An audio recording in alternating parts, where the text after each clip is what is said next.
Good morning students. आज हम बात करेंगे न्यू चैप्टर की, डेट इज़ वेव। देखिए, लास्ट जो चैप्टर था आपका ऑसिलेशन, उसकी पीडीएफ और उसकी एक्सप्लेनेशन वीडियो मैंने सेंड की थी। उसके बारे में हमने लाइव क्लास में भी डिस्कस किया था। उसके बाद भी अगर आपका कोई टॉपिक ऐसा है जिसमें आपको कोई डाउट है उस चैप्टर में, तो आप मेरे को पर्सनली पूछ सकते हैं।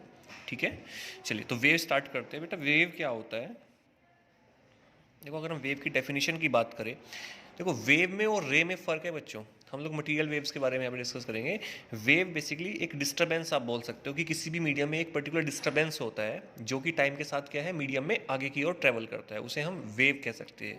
जैसे बचपन में आपने देखा होगा कि अगर आप जो है किसी पौंड में, तालाब में बीच में पत्थर फेंकते हैं, कोई स्टोन डालते हैं, तो आपको देखा होगा इस तरह का एक डिस्टर्बेंस वहाँ पे क्रिएट होता है और वो बाहर किनारों की ओर चलता है ना।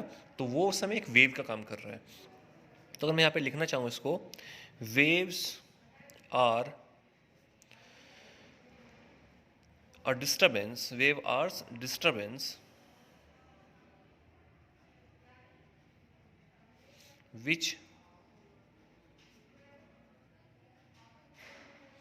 travels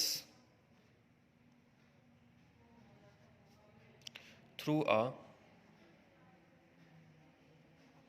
material medium, through a material medium due to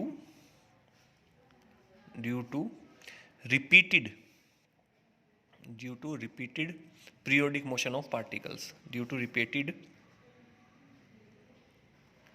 periodic motion of particles. ठीक है ना, इस तरीके जो मीडियम के पार्टिकल्स होते हैं वो रिपीटेड जो है पीरियोडिक मोशन करते हैं और उसकी वजह से जो डिस्टर्बेंस क्रिएट होता है वो आगे की ओर ट्रैवल करता है, that is known as wave. So medium due to repeated periodic motion of particles of the medium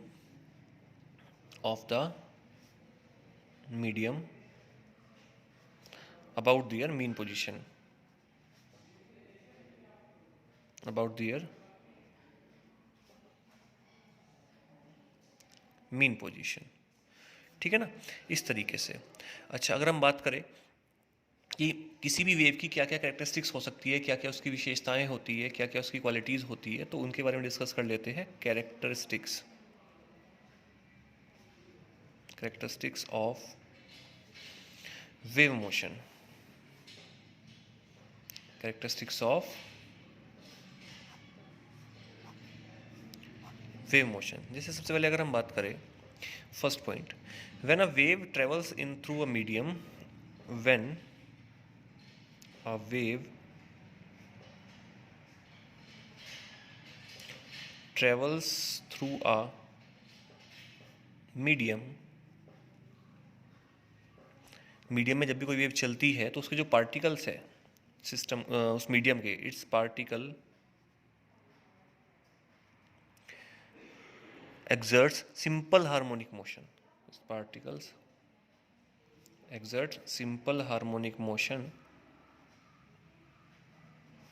about their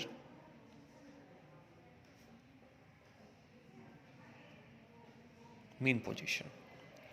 second point की अगर हम बात करें, जो वेव की वेलोसिटी होती है वो पार्टिकल की वेलोसिटी से बिल्कुल डिफरेंट होती है। मींस पार्टिकल की वेलोसिटी कुछ और, वाइब्रेशनल मोशन हो सकती है पार्टिकल की, या काइनेटिक मोशन हो सकती है, लेकिन जो वेव का मोशन है वो बिल्कुल अलग होता है मोशन ऑफ पार्टिकल्स से। The wave velocity, the wave velocity is different from particle velocity, different from particle velocity। समझ रहे ना आप ये बातें? इसके अलावा जो पार्टिकल के मीडियम होते हैं जो कि अपनी मीन पोजीशन के दोनों ओर वाइब्रेट कर रहे हैं, उनमें दोनों तरीके की एनर्जी होती है, पोटेंशियल एनर्जी और काइनेटिक एनर्जी भी। ये भी एक कैरेक्टरिस्टिक्स है वेव मोशन की। The vibrating particles, the vibrating particles of the medium, of the medium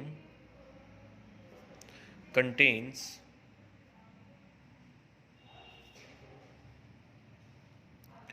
both kinetic energy and potential energy. System के जो पार्टिकल्स होते हैं उसमें दोनों तरीके की एनर्जी होती है, काइनेटिक एनर्जी भी होती है और पोटेंशियल एनर्जी भी होती है। इसके अलावा अगर हम बात करें टाइप्स ऑफ वेव्स की, टाइप्स ऑफ वेव्स कितनी कैटेगरी में इसको डिफाइन कर, तो कई तरीके की वेव्स होती है बेसिकली। जैसे हम बात करें मैकेनिकल वेव्स होती है,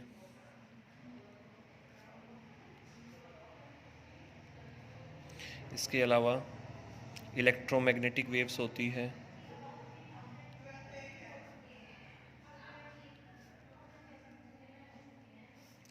और मैटर वेव्स होती है, ठीक है ना।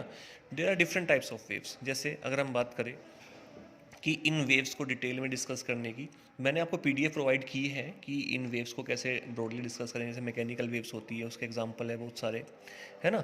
इसके अलावा इलेक्ट्रोमैग्नेटिक वेव्स ऐसी वेव्स होती हैं इनको चलने के लिए मीडियम की रिक्वायरमेंट नहीं होती है। ये सारी चीज़ें मैंने आपको डिस्कस की है नोट्स में, और इसके अलावा मैं इस पर एक अलग से एक्सप्लेनेशन वीडियो भी सेंड करूँगा। अगर इसी वीडियो में पढ़ाएंगे तो वीडियो ज़्यादा लंबा हो जाएगा स्टूडेंट्स। आज आप अपने नोट्स तैयार कीजिए नोटबुक में, बाकी एक्सप्लेनेशन आपको नेक्स्ट वीडियो में मैं सेंड करता हूँ।